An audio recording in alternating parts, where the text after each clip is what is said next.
안녕하세요. 네, 고전 음악부터 흑인 연가까지 많은 장르와 또 많은 방법으로 우리가 주님의 나심을 기억하고 또 기념하는 좋은 시간이었습니다.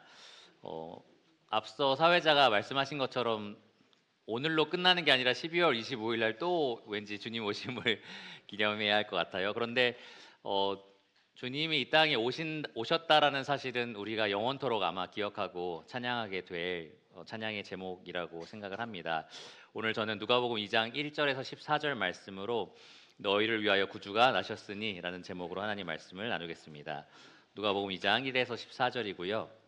너희를 위하여 구주가 나셨으니 라는 제목으로 말씀을 나누겠습니다. 지금도 왕이라는 게 존재하나요? 가깝지는 않겠지만 어쨌든 영국에도 왕이 존재하죠. 여왕도 존재합니다. 2019년 5월 6일에 시간이 되긴 했지만 2019년 5월 6일에 영국의 해리 왕자라는 왕자가 있습니다. 그리고 메건 마클 왕자비 사이에 첫 아들이 태어났어요. 첫 아들 이름이 조금 어렵습니다. 아치 해리슨 마운트배튼 윈저라고 해요. 굉장히 어렵죠? 어쨌든 이 아들이 태어났습니다. 첫 아들이었고요. 왕실의 아기다라고 해서 로열 베이비라고 불렀다고 합니다. 로열 베이비. 나면서부터 영국은 물론 전 세계의 축복과 관심과 사랑을 받았고요. 영국 도박사들 혹시 들어보셨습니까? 도박사들 해서 뭐 축구 경기도 맞추고 뭐 하는데 이 사람들이 이 아기의 이름을 무엇으로 붙일 것인가를 두고 내기를 했다라고 합니다. 이 전에 있었던 왕실의 이름들과 어느 정도 이게 맞을까 이런 것들을 이제 따진 거죠. 그만큼 관심이 대단했습니다. 부모가 이제 이 아기를 낳고 나서 이틀 후에 처음으로 이제 공개를 하게 되는데 윈저성이라는 이 영국의 한 성에 세인트 조지 홀이라는 곳에 수많은 취재진들이 모여 있었고요. 거기서 처음으로 이제 이 아기를 보여주게 됩니다. 이 아기를 공개할 때 아기를 둘러싸고 있던 담요와 그리고 이런 모자가 있었어요. 근데 이게 무엇이냐? 한 70년 정도 영국 왕실이 애용했던 아주 고급 수작업으로만 만든 허트 앤 선이라는 그 제조업체에서 만든 담요와 그리고 모자를 씌웠다라고 사람들이 이제 관심을 갖고요. 그리고 나서 이것들이 다 이제 매진됐다고 해요. 사람들이 너무 관심이 많아서 다 팔렸다고 합니다. 그리고 이 아기는 영국 왕실에서 똑같이 애용했던 유모차가 있습니다. 실버크로스 발모랄이라는 유모차가 있는데 이 발모랄이라는 유모차에 뉘었다라고 기사가 나와 있었습니다. 이 유모차는 시가 600만 원 정도가 된다고 해요. 아마 여러분 뭐 영국이나 뭐 이런 데 관련된 드라마나 뭐 영화나 아니면은 만화 같은 거 보면 이렇게 약간 우산 거꾸로 뒤집어 놓은 것 같은 뭐 말씀하는지 아시겠죠? 그렇게 약간 기풍 있어 보이는 아름다워 보이는 그러한 유모차에 뉘었다고 합니다. 사실 모든 아기가 태어날 때마다 이런 관심을 받는 건 아니에요. 이런 축하를 받는 것도 아닙니다. 이런 대우를 받는 것도 아닙니다. 그런데 이 해리 왕자와 그 아내가 낳은 이 아기는 왜 이렇게 많은 축복과 관심과 대우를 받았는가? 바로 왕실의 명예를 가지고 있기 때문에 그렇습니다. 왕실의 명예를 가지고 있고 왕실의 권력과 부에 걸맞는 아기였기 때문에 그에 합당한 대우를 해주는 겁니다. 오늘 우리가 살펴볼 본문 말씀인 누가복음 2장 1절에서 14절 말씀은 또 다른 로열 베이비에 대한 말씀입니다. 또 다른 로열 베이비의 탄생에 대해서 다루고 있습니다. 왕실의 아기인 거죠. 예수님의 탄생을 우리가 지금 다루게 될 건데요. 예수님은 단지 영국처럼 전 세계 우리 온 우주로 봤을 때는 지구는 정말 점처럼 작은 그 행성이잖아요. 그 행성 중에서 228개국 정도가 있는데 그 중에 한 나라, 그것도 역사가 별로 깊지 않은 그런 영국 왕실에서 태어난 한 아기에 불과했었습니다. 그런데 예수님은 그런 아기가 아니었어요. 그런 왕실의 아기가 아니었고요. 온 우주를 창조하시고 영원토록 통치하시는 하나님의 아들로서 이 땅에 태어나셨습니다. 그냥 한 조그만 나라의 왕이 아니고요. 만왕의 왕, 만주의 주이신 그런 하나님의 나라의 왕자로 태어나신 겁니다. 사실 하나님이시잖아요, 예수님은. 그런데 인간의 몸을 입고 여자의 몸을 통해서 이 땅에 나셨다라는 것 자체가 엄청난 겸손과 놀라운 사랑을 우리에게 충분히 보여줍니다. 빌립보서 2장 6절에서 7절을 보시면 그는 근본 하나님의 본체시나 하나님과 동등됨을 취할 것으로 여기지 아니하시고 오히려 자기를 비워 종의 형체를 가지사 사람들과 같이 되셨다라고 기록이 되어 있습니다. 이 말씀만 여러분 이번 시즌에 이렇게 가만히 계속 묵상해 보시면 이것 자체가 얼마나 놀라운 것인가라는 생각이 드실 겁니다. 하나님이신데 우리처럼 되셨다라는 사실이 얼마나 놀라운가요? 저는 작년이었나 재작년에 이제 네팔을 갔잖아요. 가서 한 3주, 4주 정도 있으면서 네팔에서 봉사하고 섬기는 거 너무너무 기쁘고 즐거운 일이었지만 여기에서 살라고 하면 내가 살 수 있을까라는 생각을 좀 해봤습니다.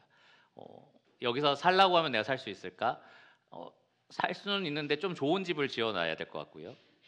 이 사람들하고 똑같은 화장실 쓰고 싶지 않고 이 사람들하고 똑같이 씻고 싶지 않고 뭔가 저한테 걸맞는 어떤 시설을 잘 갖추면 그러면 네팔에도 나는 좀 살 수 있겠다라는 생각이 좀 들었어요. 그러면서 그 기간 동안 계속 묵상했던 것이 예수님이 하나님이신데 이 땅에 오셨다는 것은 어떤 의미인가라는 거였습니다. 예수님은 하나님이신데 어떻게 사람이 되셔서 이런 것들을 경험하셨을까라는 생각이 들었던 거죠.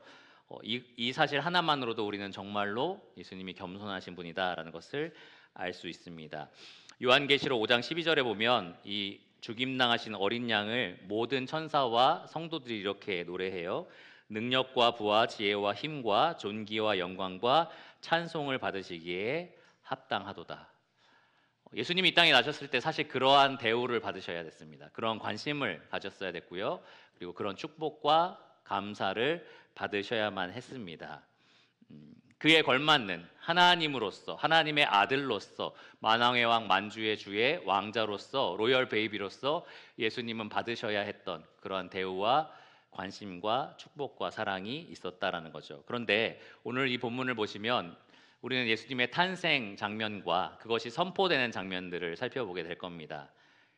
그런데 예수님이 정말로 얼마나 낮아지셨나라는 것을 많이 생각해 보게 하는 그러한 장면들이 나와요. 요즘에 수요일에 우리가 히브리서 말씀을 통해서 예수님이 얼마나 낮추셨는지 그럼으로써 우리를 얼마나 높이셨는지에 대해서 귀한 말씀을 듣고 있는데 오늘은 예수님이 이 땅에 태어나시는 장면에서 그것이 구체적으로 어떻게 드러났는지 좀 살펴보기를 원합니다.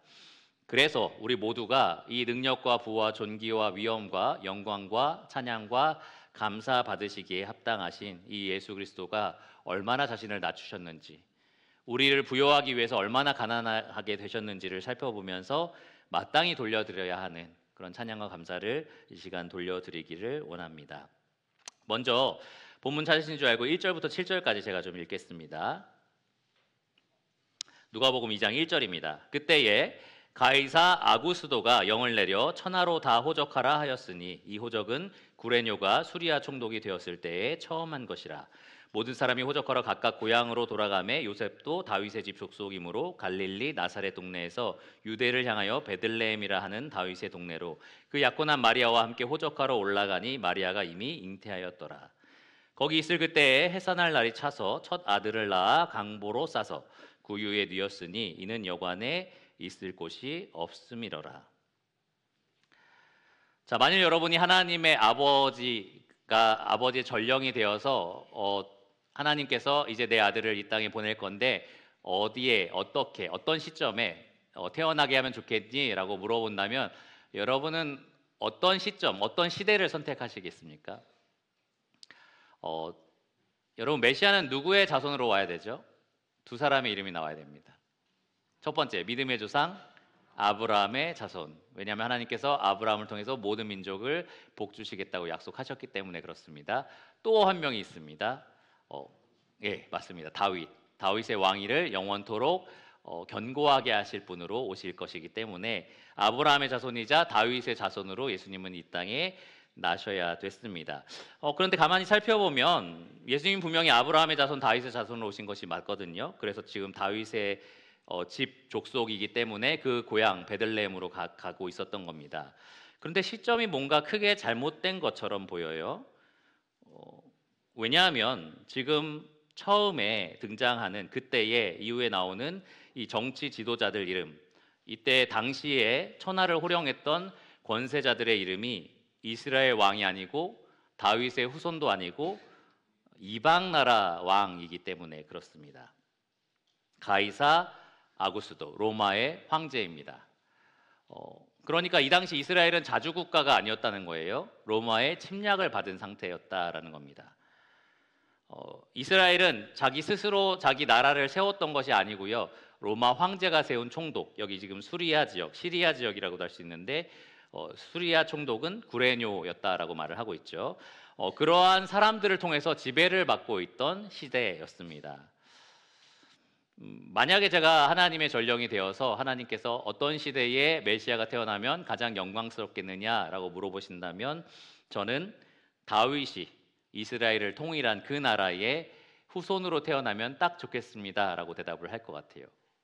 혹은 솔로몬 시대, 가장 많은 땅을 차지하고 가장 많은 부를 차지하고 주변에서도 계속해서 지혜를 묻기 위해서 이 솔로몬을 찾아왔던 그 부흥기에 솔로몬의 아들로 태어나면 정말 좋을 것 같다라는 생각이 듭니다.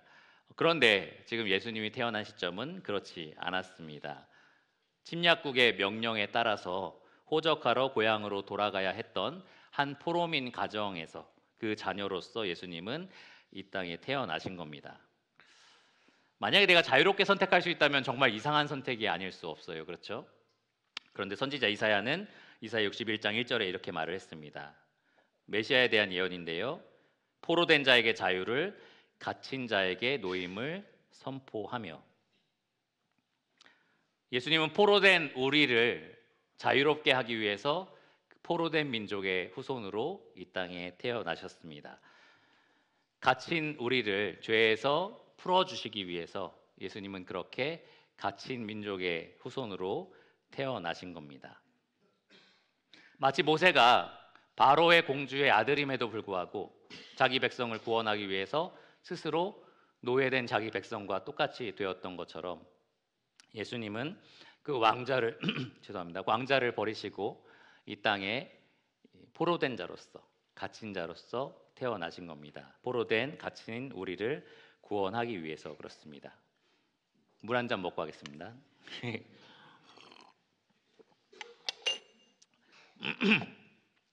자, 다음도 보시면 4절과 5절입니다. 요셉도 다윗의 집 족속이므로 갈릴리 나사렛 동네에서 유대를 향하여 베들레헴이라 하는 다윗의 동네로 그 약혼한 마리아와 함께 호적하러 올라가니 마리아가 이미 잉태하였더라. 여기 이제 육신의 아버지와 어머니가 누구였는지 정보를 우리가 찾아볼 수 있어요. 만약에 여러분이 정할 수 있다면 이 메시아 로열 베이비의 부모는 누구였으면 좋겠습니까? 다윗의 자손이라고 해서 다 다윗의 자손이 아니에요. 그렇죠? 다윗의 자손이 이 당시에 굉장히 많았을 겁니다. 그 중에 이 두 부부를 여러분 선택하지는 않았을 겁니다. 육신의 부모로서 요셉과 마리아는 지극히 평범한 사람들이었습니다. 그들은 분명히 다윗의 집 족속으로서 예언된 메시아를 낳을 수 있는 그러한 아버지와 어머니는 분명히 맞았습니다. 그런데 정말 이 로열 베이비를 낳을 만큼 훌륭한 그리고 부와 명예와 권력이 대단한 그러한 부모는 아니었다라는 겁니다. 다윗의 집 족속 중에 가장 유력하거나 가장 명예롭거나 가장 지혜로운 자들이 아니었다라는 거예요. 이들이 지금 어디 동네에서 살았다라고 되어 있어요? 4절에 보시면 다윗의 집 족속이므로 어디서요? 갈릴리 나사렛 동네에서라고 합니다. 이들의 주거지가 이 나사렛 동네였다라는 거예요. 한 번은 예수님의 제자 중에 한 사람이 이런 말을 했습니다. 나사렛에서 무슨 선한 것이 날 수 있겠느냐. 제가 가끔 저희 살고 있는 동네를 약간 평가절하는 건 아닌데 저는 외동천 출신입니다 그러면은 사람들이 뭐라고 하냐면 외동천이 뭔데요? 막 이렇게 얘기를 하거든요. 그만큼 나사렛이라는 동네가 뭐 도덕적으로 안 좋았다 뭐 이런 표현이 아니고요. 이름이 없었다는 거예요. 아무도 모르는 동네였다라는 겁니다. 거기 출신 대단한 왕이 있었던 것도 아니고 선지자가 있었던 것도 아니고 정말 아무것도 없는 그러한 무명한 동네였다라는 거죠. 요셉은 마리아와 함께 그곳에 살고 있었습니다. 직장이 뭔지 아시죠? 요셉이 하고 있는 일 바로 목수였어요. 그래서 예수님은 목수의 아들이라고 불리기도 했습니다. 마리아는 그의 약혼녀였는데요. 이 두 사람이 굉장히 가난했다라는 것을 우리가 알 수 있습니다. 예수님이 태어나고서 이제 8일 만에 정결 예식이라는 것을 하기 위해서 예루살렘으로 가는데 레위기 말씀에 따르면 여인이 아기를 낳고 정결 예식을 할 때 어린 양을 바치게 돼 있거든요. 그런데 힘에 미치지 못하거든 한 쌍의 집 비둘기나 혹은 산 비둘기를 바치라라고 되어 있습니다. 이 부부가 바친 건 뭐였을까요? 비둘기였어요.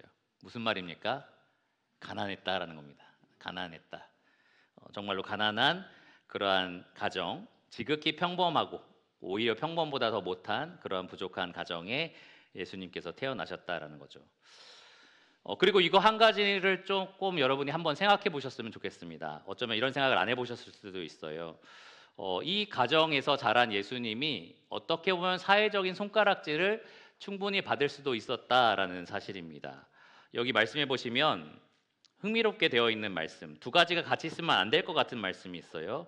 여기 5절을 보시면 그 약혼한 마리아와 함께 호적하러 올라가니 마리아가 이미 잉태하였더라. 이게 잘 어울리지 않는 표현입니다. 약혼한 마리아가 잉태하였더라. 약혼자라는 것은 1년 동안의 기간을 두고 그런 관계를 맺지 않는다는 것을 의미합니다. 결혼한 여인이 아니었다라는 거죠.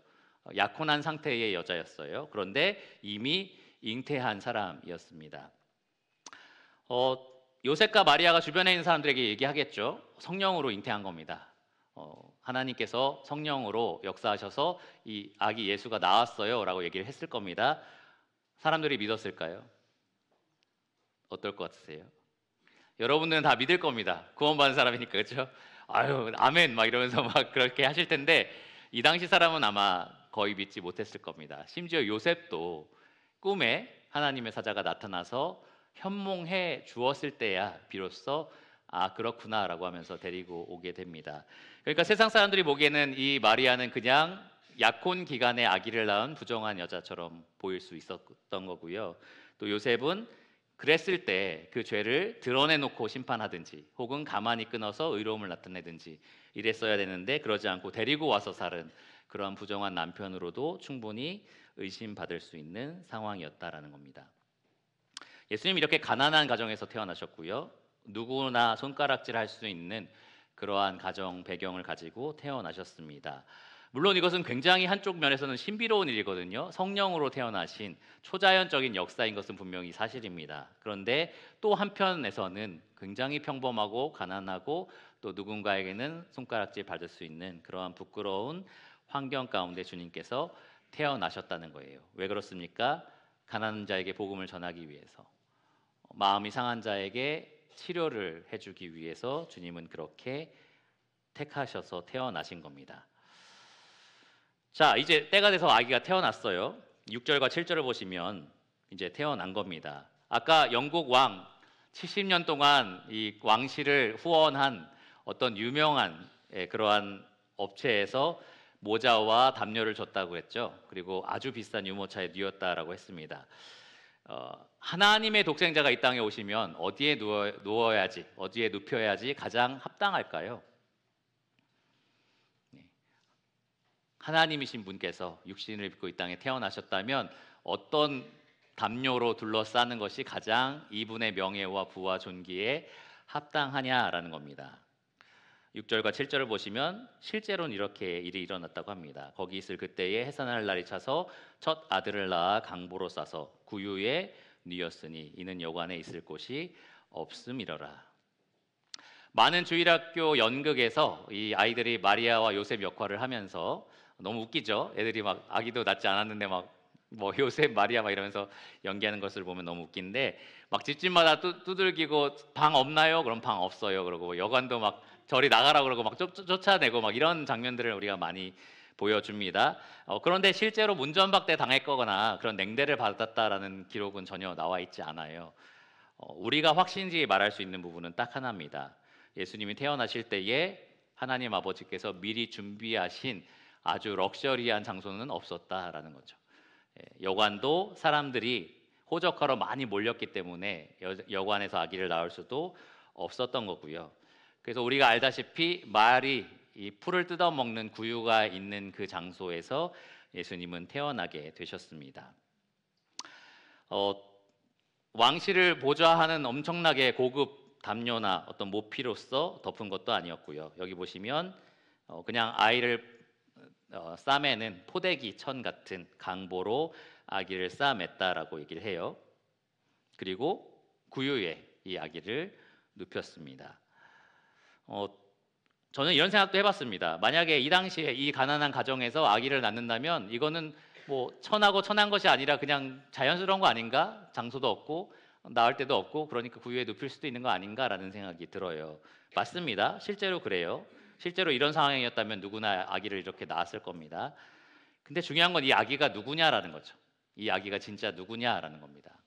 왕실의 아기잖아요. 하나님의 왕자이신 거잖아요. 그러한 분께서 왜 그런 곳에 눕히셔야 되느냐? 왜 그런 대접을 받으셔야 되느냐? 바로 우리를 불쌍히 여기시고 구원하시기 위해서 그렇게 하셨다라는 겁니다. 자, 이제 아기가 태어났어요. 그러면 이제 사람들에게 알리는 시간이 있습니다. 이 하나님 아버지께서도 이 자기 아들을 이 땅에 보내시고서 사람들에게 알리고 싶으셨던 거예요. 그래서 8절에서 14절을 보면 이렇게 알리셨다라고 얘기합니다. 제가 읽겠습니다. 8절부터 그 지역에 목자들이 밤에 밖에서 자기 양떼를 지키더니 주의 사자가 곁에 서고 주의 영광이 그들을 두루 비춤에 크게 무서워하는지라. 천사가 이르되 무서워하지 말라. 보라, 내가 온 백성에게 미칠 큰 기쁨의 좋은 소식을 너희에게 전하노라. 오늘 다윗의 동네에 너희를 위하여 구주가 나셨으니 곧 그리스도 주시니라. 너희가 가서 강보에 쌓여 구유에 뉘어 있는 아기를 보리니 이것이 너희에게 표적이니라 하더니 호련히 수많은 천군이 그 천사와 함께 하나님을 찬송하여 이르되 지극히 높은 곳에서는 하나님께 영광이요 땅에서는 하나님이 기뻐하신 사람들 중에 평화로다 하니라. 혹시 여러분 드론쇼 보러 간 적 있으십니까? 보신 분 계시나요? 몇 분 계신 것 같아요.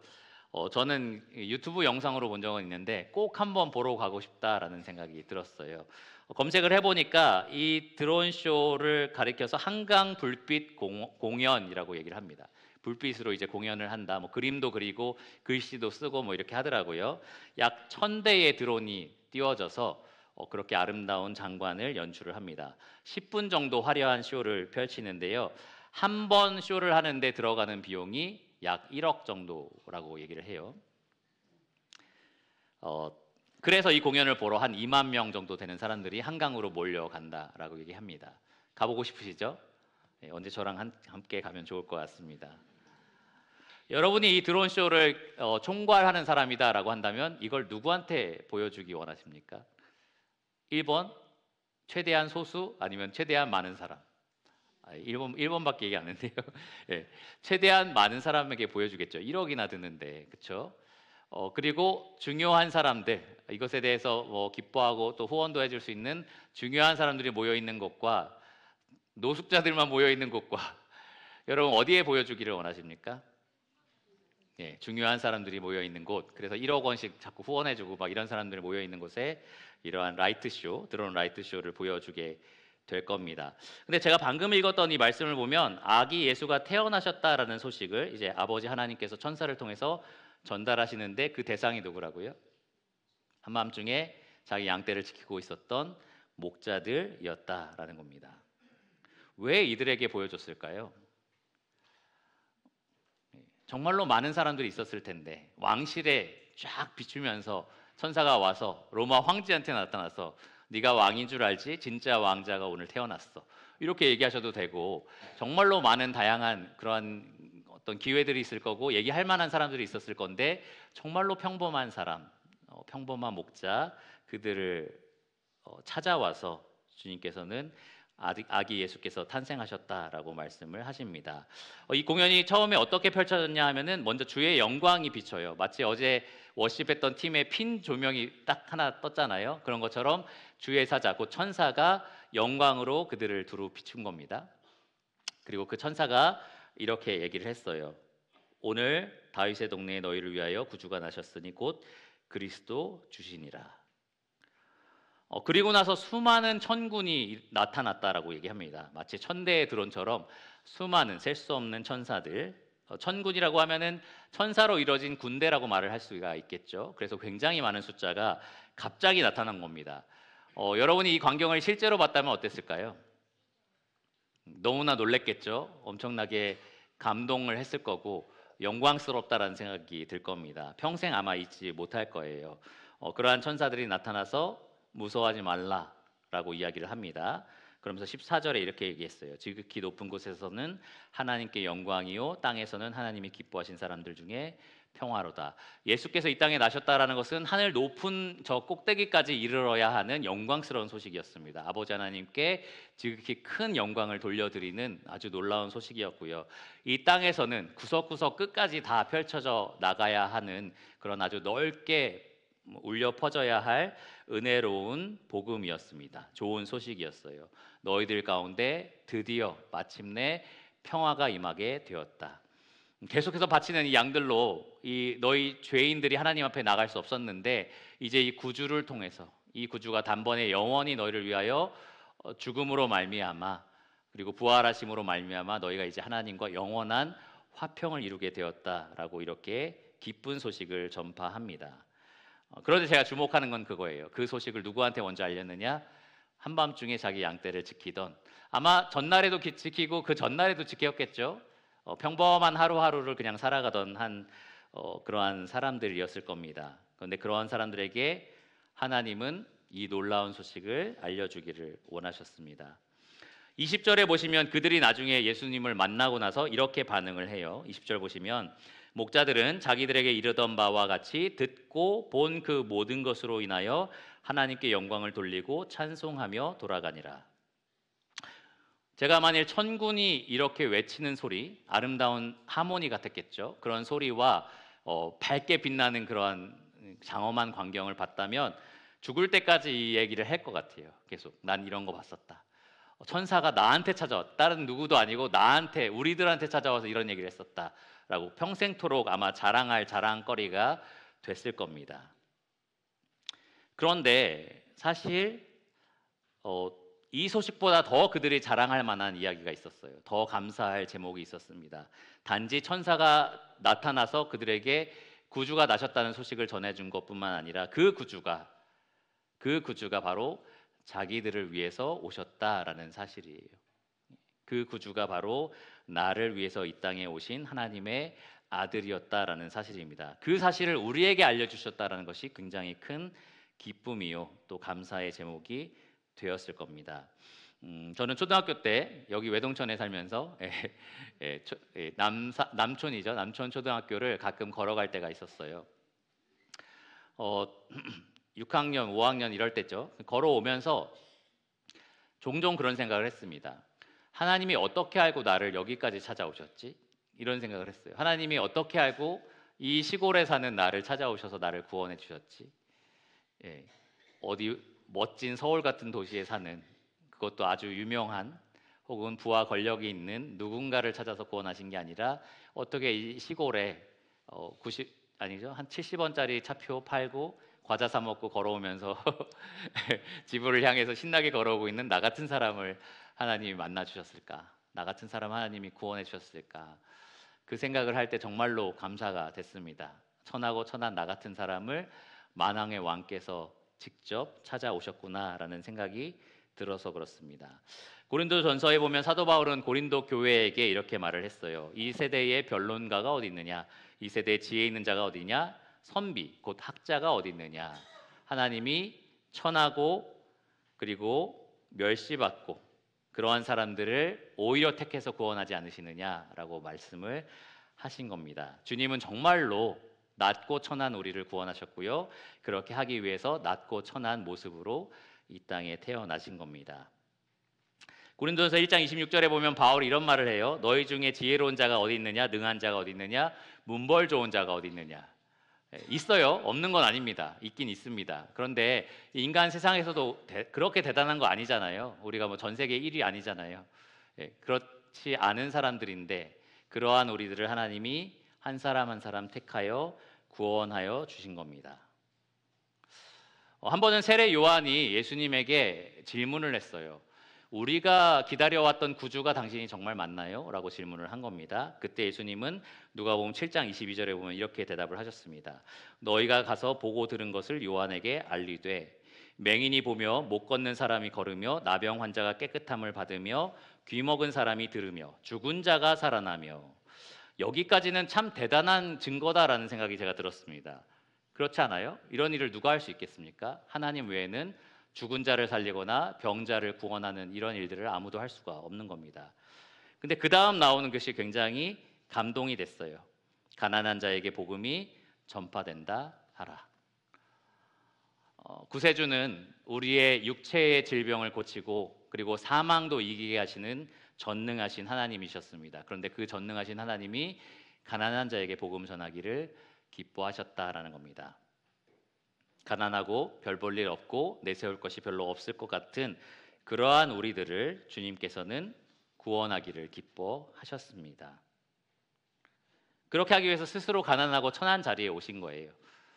왜 예수님은 세리나 창녀들을 이렇게 잘 만나주셨을까? 가늠 중에 잡힌 여인들에게 사랑을 베풀어 주셨을까? 수가성에 있는 그 여인에게 어떻게 그렇게 인자하고 자비한 구원을 선포하실 수 있었을까? 그분이 그러한 자리로 오셔서 친히 그들을 만나 주셨기 때문에 그런 겁니다. 빌립보서 2장 6절과 7절은 이렇게 말을 해요. 그는 근본 하나님의 본체시나 하나님과 동등됨을 취할 것으로 여기지 아니하시고 오히려 자기를 비워 종의 형체를 가지사. 하나님이 하나님의 본체 그 자리를 버리고 이 땅에 오셨다는 것만으로, 사람의 몸을 입으셨다는 것만으로도 엄청난 겸손입니다. 우리가 평생 놀라야 하는 정말 엄청난 겸손이에요. 그런데 종의 형체를 가지셨다고 합니다. 무슨 말입니까? 종처럼 사셨다는 거예요. 이 땅에 오셨을 때 로열 베이비로 나셔서 왕실에서 자라면서 누릴 거 다 누리면서 그러면서 구원을 선포하신 게 아니라는 겁니다. 종의 모습으로 오셨다는 겁니다. 인자가 온 것은 섬김을 받으려 함이 아니라 오히려 섬기고 그리고 많은 사람을 위해서 나의 몸을 내어주러 오셨다라고 주님께서 말씀하셨습니다. 2000년 전에 이 땅에 오신 로열 베이비이셨던 예수 그리스도는 왕처럼 군림하러 오신 것이 아니라 섬기러 이 땅에 오셨습니다. 가난한 자나 병든 자나 억눌린 자나 마음이 상한 자나 그 누구나 이분을 통해서 구원을 얻을 수 있도록 주님은 가장 낮고 천한 곳으로 일부러 찾아오신 겁니다. 그리고 우리 같은 평범한 사람들에게 한 사람 한 사람 만나서 이 복된 좋은 소식, 이 좋은 소식을 깨닫게 해주신 겁니다. 이것은 정말로 큰 영광이 아닐 수가 없습니다. 며칠 전에 크리스마스 공연, 어제였죠? 어제 공연을 보면서 그런 생각을 좀 해봤어요. 선물 이런 얘기들을 많이 하길래 실제로 2000년 전에 예수님이 오셨을 때 우리가 그분께 드린 선물은 뭐지? 라고 생각하니까 이거밖에 생각 안 나더라고요. 말구유, 강보, 그리고 못, 나무 십자가 이런 거밖에 생각이 안 나더라고요. 근데 주님은 자기 자신을 주러 이 땅에 오신 거구나. 자기 자신을 내어주려고 이 땅에 오신 거구나라는 생각이 들었습니다. 그래서 그 사랑을 이 미천한 우리에게까지 한 사람 한 사람 빠짐없이 베푸신 이 놀라운 사랑에 우리가 감격한다면 그리고 감사한다면 이제는 우리가 그분께 선물을 제대로 드릴 수 있겠다라는 생각이 들었어요.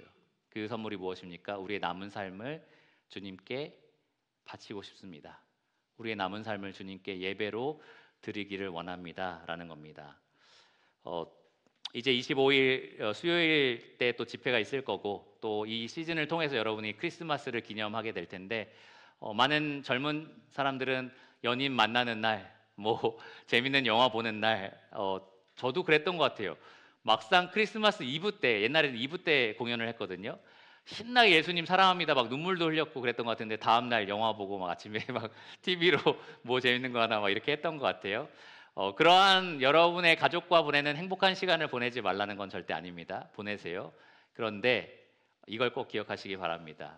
주께서 낮고 천한 우리를 찾아오셨고 자기 자신을 선물로 주셨고 그리고 이제는 그분께 우리가 영광과 찬양과 감사와 존귀를 돌려드릴 때다라는 것을 꼭 기억하시기를 바랍니다. 여러분 주변에 있는 믿지 않는 가족들에게도 이 구주가 정말 필요하다라는 것을 분명하게 전달해 주시기를 바랍니다. 그분이 얼마나 자신을 낮추셔서 그들 각 사람을 만나 주셨는지 여러분 은혜롭게 전달해 주시기를 바랍니다.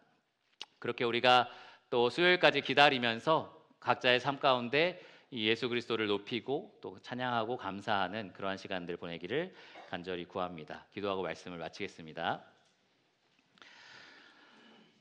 하나님 감사합니다. 정말 우리가 기억하고 또 기념하고 감사하고 있는 예수 그리스도께서 어떤 분이신지 가만히 생각해 보면 정말 우리가 말도 안 되는 복을 받았고 헤아릴 수 없는 은혜를 받았음에 분명합니다. 주님이 이 땅에 나신 그날 또 주님이 나심을 선포하는 그 방식에 있어서도 주님은 정말로 낮고 천한 방법을 취하셨습니다. 지극히 평범한 가정에서 태어나시고 또 가난하고 또 손가락 받을 만한 그러한 환경에서 태어나셨으며 정말 주님의 그 영광스러운 탄생을 천군 천사가 외치지만 지극히 평범한 이들에게 그것을 알리기를 기뻐하셨던 그러한 모습을 보며 참 우리가 감동을 합니다.